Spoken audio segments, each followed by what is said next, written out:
ourselves in the fact that we identified and were able to interdict the culprits before they were able to act. One of your colleagues on the Intelligence Committee, Senator Orrin Hatch of Utah, told us earlier today that as far as he had been informed, there was no advance warning whatsoever that these attacks were about to take place.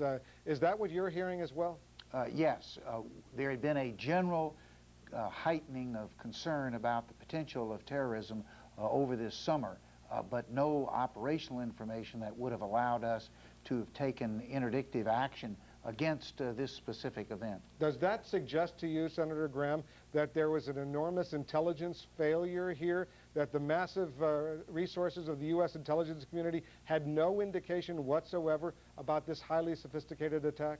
Well, what we do know is that there are several areas in which we have allowed our intelligence capability to degrade. We've allowed our human intelligence, spies, the people who can get inside the cells of a terrorist organization and give us information on motivations, intentions, capabilities that would allow us to interdict. We know that we have lost some of our eavesdropping capability, listening